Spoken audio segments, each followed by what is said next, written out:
el libro hace muy poco énfasis en estos dos analgésicos que nos vienen y de uno ni siquiera les dice nada porque no se vende en Estados Unidos. Bien, podemos grabar la primera sesión y nos vamos. Pues entonces ácido acetilsalicílico lo habíamos estado mirando. En el aula va a haber pocos recursos sobre estos temas porque generalmente tampoco no es que haya mucho video extranjero en inglés como para poder repasar este asunto. Hay en castellano, pero no les voy a poner en castellano de repasos. ¿Por qué no les voy a poner de repasos? No les voy a poner en castellano primero porque duran 40 minutos. O sea, es un horror. Y segundo porque tienen errores. Entonces, no lo pondré. Prefiero poner en inglés repasos de 10, 15 minutos como en la unidad anterior, cuando sea posible, para que lo puedan mirar. Bien, entonces sabíamos grupo N, sistema nervioso, N02 analgésicos, subgrupo terapéutico de analgésicos antipiréticos, subgrupo químico de las anilidas. Y en este subgrupo químico de las anilidas, algunos principios activos. Acá debajo está como tercer principio activo la fenacetina. La fenacetina, sin embargo, fue el primero que salió. La fenacetina históricamente salió casi el mismo. Paracetamol, fenacetina y ácido acetilsalicílico son contemporáneos, son de la misma generación todos ellos. Y fenacetina salió inicialmente, pero hubo problemas de una aparente toxicidad que tenía, se la sacó del mercado, en algunos lugares ha reingresado, pero bueno. El que se quedó fue paracetamol, nuestro bueno y querido paracetamol de todos los memes. Y acá debajo tenemos como quinto principio activo al propacetamol. El propacetamol de entrada es el profármaco del paracetamol. No tenemos paracetamol de administración intravenosa. Lo mismo nos pasa con el ácido acetilsalicílico. El ácido acetilsalicílico, como tal, no existe intravenoso, solamente oral. Tenemos el acetilsalicilato de lisina. Acetilsalicilato de lisina, que es un salicilato inyectable. En este caso, paracetamol, lo que tenemos de forma inyectable es un profármaco, que es el propacetamol que les mostraba, pero de ahí paracetamol exclusivamente por vía oral. Este es su principal analgésico. El paracetamol, tienen que entenderlo, no es casualidad del asunto de los memes. Es el principal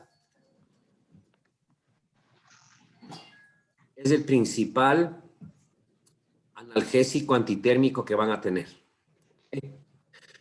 Este paracetamol, de una vez, aprovechando aquí la gráfica, como va a ser su principal, lo voy a anotar de una vez. Para niños, la dosificación va de 10 a 15 miligramos por cada kilogramo de peso. Y esto se administra cada 8 o cada 6 horas. Ahí están las variaciones. Por lo tanto, si vas a usar una dosis más baja y vas a fluctuar más en la curva de concentración plasmática, podrías estar dándolo 3 veces al día, que sería cada 8 horas. Sin embargo, cuando tengan fiebres bien colocadas, bien puestas, o quieren un efecto analgésico adecuado en los niños, es recomendable que vayan iniciando con los 10 miligramos cada 6 horas. Eso les va a dar menor fluctuación en la curva, más rapidez en la concentración plasmática de efecto deseado. Y obviamente tienes en el monitoreo la posibilidad de ¿qué? De hacer una subida de dosis hasta 15 miligramos. ¿Ok? En el adulto, las dosificaciones con fines analgésicos y antitérmicos fluctúan entre 2 a 4 gramos en el día. Por lo tanto, aquí tienes tú, obviamente, la posibilidad de administrar el esquema más bajito, que de entrada anticipo no suele tener mucha eficacia si es que el dolor es moderado. Porque para dar 2 gramos en el día, podrías estar administrando 500 miligramos cada 6 horas. Eso te va a dar los 2 gramos. Pero estarías debajo, estarías en la concentración mínima eficaz. ¿Ok? La dosis plena que tienen que acostumbrarse mucho ustedes a utilizar en el adulto que tiene un dolor agudo, un dolor de intensidad moderada, es esta, la de 4 gramos en el día. Obviamente tienes un intermedio, ¿verdad? Podrías estar dando 3 gramos en el día, podrías estar dando 1 gramo cada 8 horas. Pero aprender los rangos y a acordarnos de este, porque con este vas a estar justamente con la dosis ideal a nivel plasmático para el efecto farmacológico que deseas. Lo mismo que nos pasaba con ácido acetilsalicílico, primero hay un efecto antitérmico y después hay el efecto analgésico. Habíamos dicho en la clase pasada que de ácido acetilsalicílico, la dosis, la monodosis, ¿no? La monodosis para dolor agudo era de 1 gramo. Bueno, para el paracetamol, la monodosis, también para dolor agudo, es de 1 gramo. Así que estos son los símiles que tenemos que ir aprendiéndonos. Ya vamos a tener hasta aquí 2 símiles. 1 gramo para ácido acetilsalicílico, 1 gramo para paracetamol. ¿Estamos claros hasta aquí? ¿Alguna pregunta? ¿No? Bien. ¿Cuál? ¿Alguien iba a hacer una pregunta? ¿O se le activó el micrófono solamente? ¿Ok? Entonces, paracetamol, grupo D, las anilidas, también llamadas derivadas del paraminofenol o derivadas de la fenacetina, da lo mismo. ¿Cómo es el mecanismo de acción del paracetamol? No, mucho tiempo no se decía cómo, no se sabía cómo. Se decía, tiene que tener algo a nivel encefálico, por ahí, algo. No, ahora ya los libros ya te lo ponen, que actúa inhibiendo una de las ciclooxigenasas. ¿Cuál será? Doc, si no estoy mal, habla sobre que inhibe la ciclooxigenasa número 3. Exactamente. La clase pasada habíamos marcado que ácido acetilsalicílico actuaba con COX-1 a concentraciones bajas a nivel plasmático, que obviamente con dosis más altas actuaba en la COX-3 y por eso era analgésico, y con dosis mucho más altas con la COX-2 por efecto antiinflamatorio. ¿Se acuerdan? Bien, había una diferencia en la potencia en las biofases. Paracetamol actúa a nivel central, no periférico, central, ¿ok? Actuando justamente sobre la ciclooxigenasa tipo 3. Esa COX-3, si ustedes recuerdan, habíamos dicho, media muchos de los procesos de percepción dolorosa en las rutas tálamo-corticales. Y obviamente también a nivel central ejerce el efecto antipirético. Los efectos antipiréticos de todos estos fármacos tienen lugar solamente si es que estás en hiperpirexia, o sea, si tienes temperatura alta, si estás en 38 grados para arriba, desde calentura, desde febrículas hasta fiebres, ahí funcionan. Que porque tengas 36.5 de temperatura orgánica, ninguno de estos fármacos que actúa a nivel central no te va a bajar a 35.5. Esto también hay que tenerlo claro. ¿Por qué? Porque depende de la producción de generación de elementos pirógenos. Y la inhibición que van a realizar a nivel talámico va a impedir esta génesis. Entonces es a nivel de la COX-3. Como es a nivel de la COX-3, ¿sí? Con estas dosis que acabo de marcar, de 10 a 15 miligramos por kilogramo de peso en los niños, dosis óptima cada 6 horas. O de 2 a 4 gramos en el día en el adulto.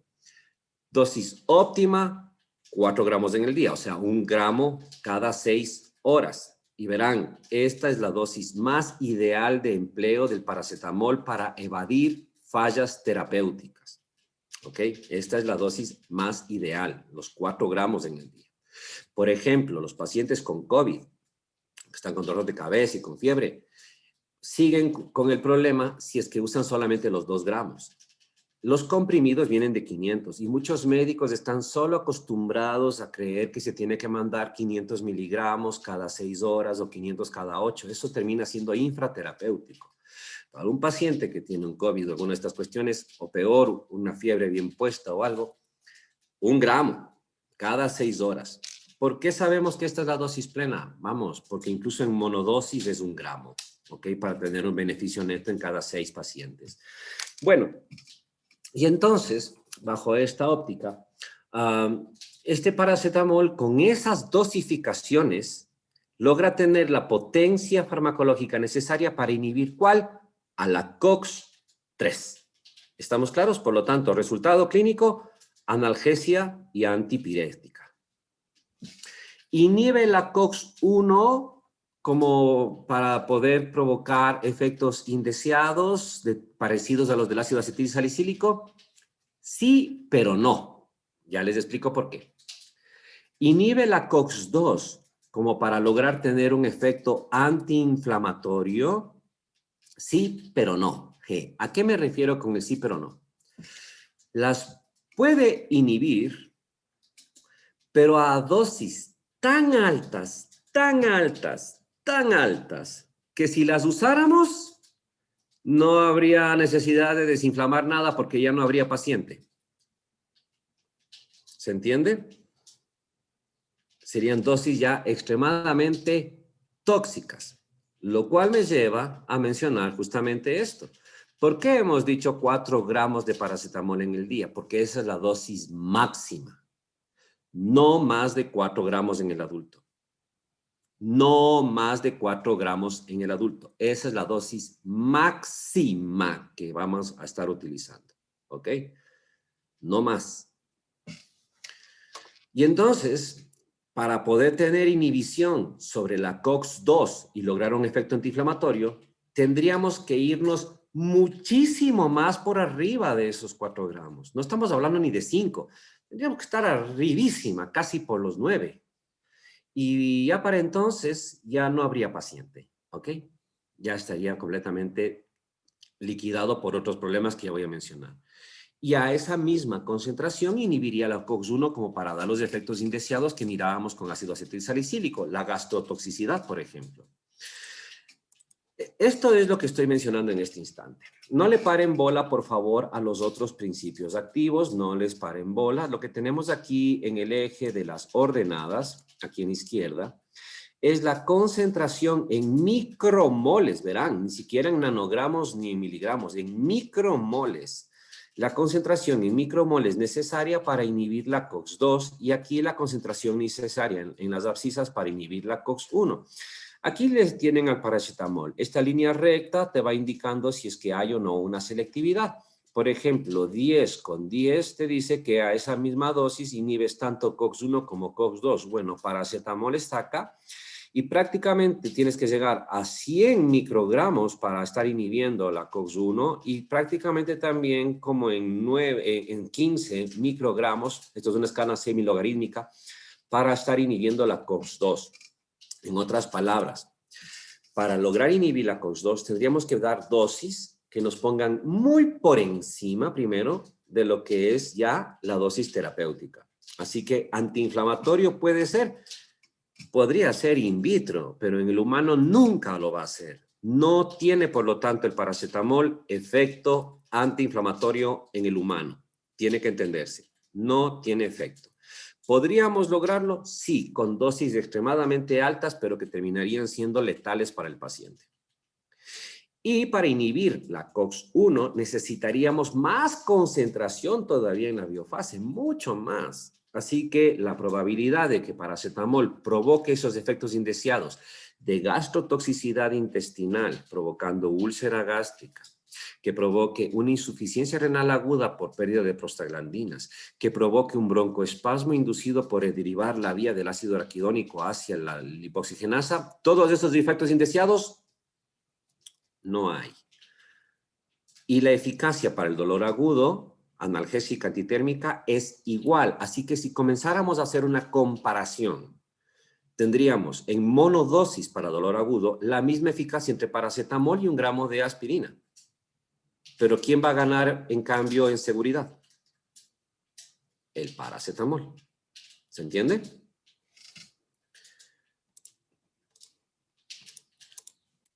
Bien, esto es lo que he dicho, es un analgésico más utilizado, el mecanismo de acción a través de la COX-3, no tiene efecto antiinflamatorio, no produce intolerancia gástrica, no produce efecto antiagregante, es muy poco alérgico, ¿sí? Y llegamos a dar hasta 4 gramos en el día. ¿Cuál es el problema del paracetamol? El metabolito tóxico que nos puede dejar. ¿Okay? A ver, el paracetamol sigue algunas rutas de biotransformación. Se puede transformar por fase 2 una pequeña fracción del fármaco, lo que le lleva justamente a sulfataciones o a glucuronoconjugaciones. Es casi la mitad del fármaco. ¿Okay? Pero una buena parte del fármaco sigue en cambio reacciones de fase 1, o sea, centradas en oxidorreducción por el citocromo P450. Y aquí hay un pequeño problema. Queda un metabolito, que es el N-acetil-P-benzoquinona. Esto es lo mismo en otra gráfica. El paracetamol sigue múltiples rutas de biotransformación. Es una desgracia. Y deja este de aquí, el N-acetil-benzoquinona. Este benzoquinona, con un nombre completo, benzoquinonaimina, ¿ok? También lo tienen ustedes en su texto, ¿ok? Paracetamol. Por cierto, el paracetamol se llama paracetamol en todo el mundo, excepto en Estados Unidos. En Estados Unidos se llama acetaminofén. ¿Okay? Es el único lugar. Acetaminofén y paracetamol son sinónimos, por si acaso. El paracetamol, principales vías, sulfatación, glucuronoconjugación, excreción renal. Un pequeño porcentaje, sin embargo, fase 1, vías de transformación a través del óxido, reducción de 450, y deja el N-acetil-P-benzoquinona, ¿ok? Y este benzoquinona, el problema es que se comporta como radical libre en la membrana. Ustedes recuerdan de bioquímica los radicales libres, estos que oxidaban las membranas y les debilitaban y les envejecían y todo eso. Ya, bueno, vale. Se comporta de esta manera. Pero entonces, ¿cómo se defiende el hepatocito normalmente? El que se encarga de barrer este radical, esta benzoquinona oxidativa de membrana del hepatocito, ¿ok? El que se encarga de barrer es el glutatión, pero el glutatión hepático. Ustedes tienen que en bioquímica haber escuchado hablar del glutatión eritrocitario. Cuando les enseñan sobre glóbulos rojos, les hablan de la glucosa 6-fosfato deshidrogenasa, por ejemplo, y que cuando hay deficiencia de la glucosa 6-fosfato deshidrogenasa, los glóbulos se pueden volver gordos y se pueden volver frágiles, y que como está frágil su membrana porque se oxida muy fácilmente, se rompe. ¿Por qué? Porque cuando no hay glucosa 6-fosfato deshidrogenasa en el eritrocito, no se recupera el glutatión del eritrocito. Como no se recupera el glutatión, la membrana se oxida y se vuelven frágiles, ¿vale? Ya. Pero no hay glutatión solamente ahí, hay glutatión también a nivel hepático, ¿vale? Que está encargándose justamente, viene de las vías del NAD y del NAP, viene justamente encargándose de barrer estos radicales libres. Así que el paracetamol oxida con este metabolito activo y el glutatión hepático le defiende al hepatocito, ¿ok? Le defiende. ¿Cuál va a ser el problema? El problema va a darse en personas que no tengan suficiente glutatión hepático. ¿Y cuándo no van a tener esto? De entrada, por ejemplo, los pacientes que tienen malnutrición y no tienen aportes vegetales, los pacientes que son sobre todo alcohólicos. Los alcohólicos están consumiendo todo su glutatión hepático porque el alcohol oxida esas membranas. Así que suelen tener menos glutatión, aunque no tengan cirrosis. Tienen menos glutatión, solamente por el hecho de estar con costumbre bebiendo, ¿vale? Aunque no lleguen a la embriaguez. Pero por estar acostumbrados a estar bebiendo, y encima los que se beben mucho, con mucha frecuencia, aunque no se embriaguen, cogen energía del alcohol, tienen menos hambre, ingieren menos alimentos y comen menos ensaladas, así que tienen doble vía de perjuicio. ¿Ok? Lógicamente, estas personas, al consumir paracetamol, van a depletar mucho más rápido el glutatión. ¿Ok? Y van a sufrir hepatotoxicidad. Lo mismo nos puede ocurrir en pacientes que obviamente ya tengan una hepatopatía, no se diga una cirrosis, que tengan otras hepatopatías, por ejemplo, hígado graso. Un hígado graso de importancia, un severo que ya no tienes ni siquiera maquinaria buena para biotransformar. Porque este metabolito tóxico, ¿en dónde va a hacer primera agresión? En el propio hepatocito. Pues. ¿Estamos? Ahora, aquí tener en cuenta lo siguiente. Como siempre produce un metabolito tóxico, sí es posible a veces que las personas, incluso las que tienen buen glutatión o esto, hagan una elevación de transaminasas, ¿ok? Esto se llama transaminitis transitoria.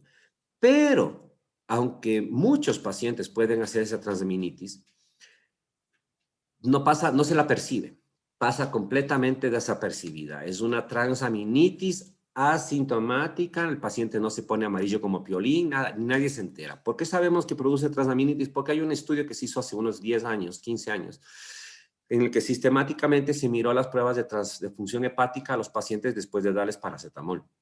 Y se notaba que había transaminitis. Pero las transaminitis existían, pero son tan bajitas que ni se notan, no provocan ningún perjuicio prácticamente en el paciente. ¿Ok?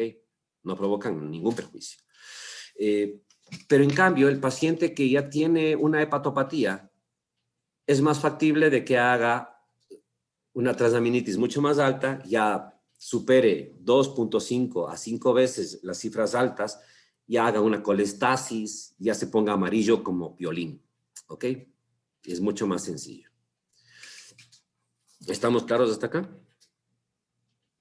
Bien, entonces, muy fármaco, muy seguro, puede provocar transaminitis, son transitorias, son pasajeras, no le paramos bola ni nada. Paciente con más riesgo, el que tiene hepatopatía, por ejemplo, o que en anamnesis nos damos cuenta de que tiene un perfil de riesgo. Por ejemplo, el paciente alcohólico crónico, con 2 gramos de paracetamol en el día, ya se te puede poner amarillo.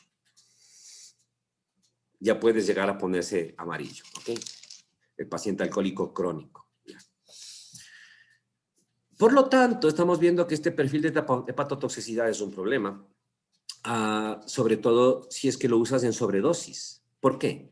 Porque aunque sigue estas rutas de metabolización, si te pasas de los 4 gramos en el día, ya la producción de la P-benzoquinona es más alta y ya aquí sí, en sobredosis, agredes directamente más al hepatocito.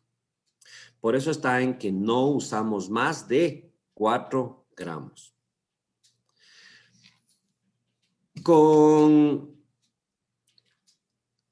6 gramos, 6-7 gramos ya es hepatotóxico franco y con 10 gramos puede llegar a provocar una hepatotoxicidad letal.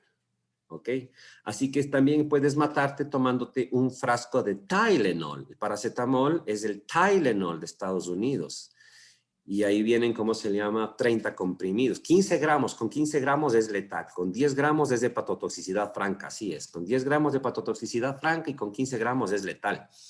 Entonces ahí vienen 30 comprimidos en un frasco de Tylenol de 500 miligramos. Te tomas los 15 gramos, ¿cómo se llama? Y ya, terminaste como se llama. Y la muerte no es bonita porque termina por daño hepático. Eso significa que lleva netamente a una encefalopatía hepática. Mueres en coma y desangrado por factores de coagulación deficientes, por ejemplo. ¿Ok?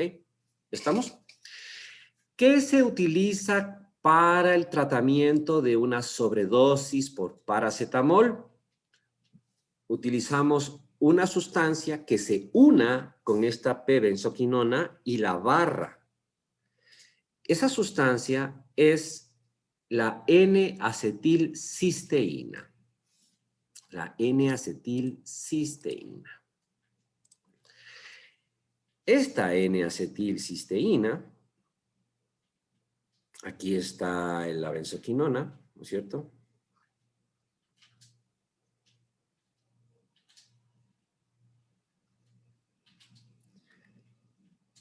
Esta N-acetilcisteína está en nuestro cuadro nacional de medicamentos básicos y está ubicada en el sector de varios de antídotos. Pero tener cuidado, la vamos a estudiar en sistema respiratorio porque la N-acetilcisteína es un mucolítico. Pero no lo usamos como mucolítico porque no vale para nada, la usamos como antídoto para la sobredosis de paracetamol. ¿Estamos? Entonces aquí lo que les marca, ya en dosis tóxicas se depleta el glutatión, se dañan los hepatocitos, hay necrosis hepática y viene por lo tanto falla hepática permanente. Irreversible por si acaso. ¿Vale? Pero de ahí, el paracetamol de los más seguros. Luego tenemos al grupo de las pirazolonas. En el grupo de las pirazolonas hay un principio activo que es el que importa. Bueno, hay varios principios activos. El que importa es este de aquí, que dice metamisol. No confundir metamisol con metimazol. La diferencia está en estas dos vocales nomás, verán.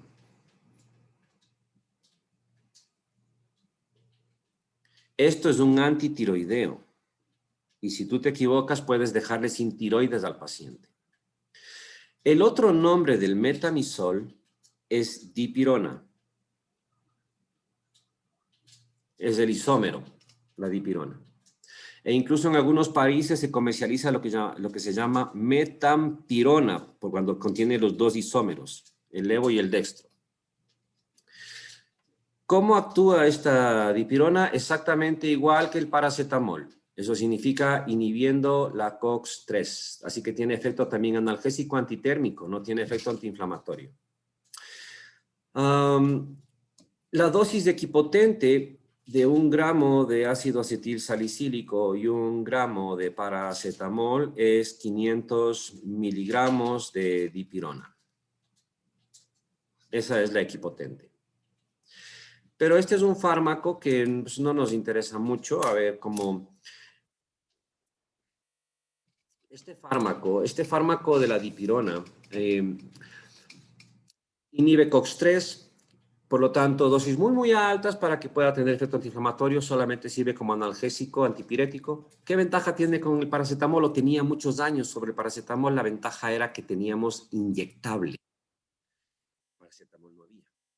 ¿Okay? Pero ahora ya tenemos el propacetamol inyectable. Así que ya no hay esa ventaja que tenía la dipirona. La dipirona tampoco es gastrolesiva, no provoca lesión gástrica ni renal, de falla renal aguda.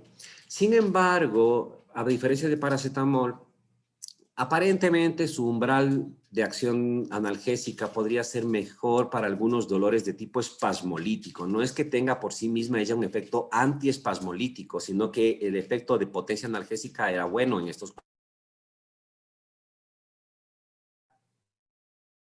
alternativa.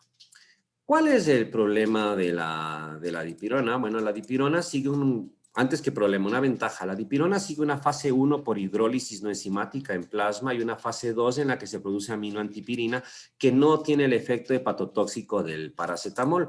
Por lo tanto, puede ser una alternativa en pacientes que tienen hepatopatía y que no pueden recibir paracetamol. Podría ser una alternativa.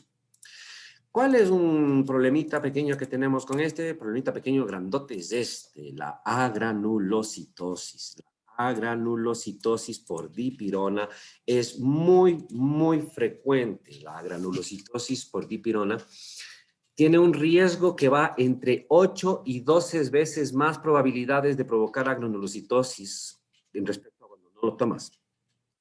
Y mientras más médula roja tienes, hay más lugar en donde puede provocar el efecto de blanco inocente a través de una reacción de hipersensibilidad. Es de tipo B, no predecible, no es dosis dependiente. Y hay 8 a 12 veces más probabilidad, según los estudios, de provocar agranulocitosis. Y entonces, esto obviamente es un problema. Eso significa que por esta razón no es fármaco de primera intención.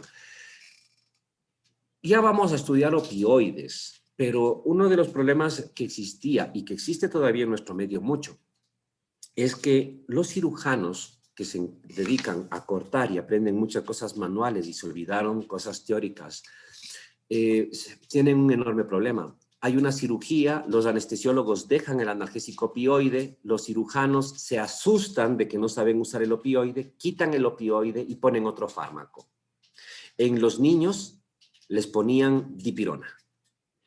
Y esto provocaba un relajo, pues yo me acuerdo clarísimo, me imagino todavía de pasar un poco lo mismo en el Baco Ortiz, ¿sí? Porque era la bronca entre los de medicina interna y hematología con los de cirugía, porque claro, ellos en el dolor postoperatorio les metían sin miedo dipirona a los niños, porque en los niños no puedes usar antiinflamatorios, ¿no es cierto? ¿Sí? Les metían sin miedo dipirona y claro, los que terminaban viendo la granulocitosis luego eran los de medicina interna, porque la granulocitosis no ocurre de un día para otro, pasan 13 días antes de que el paciente haga una granulocitosis.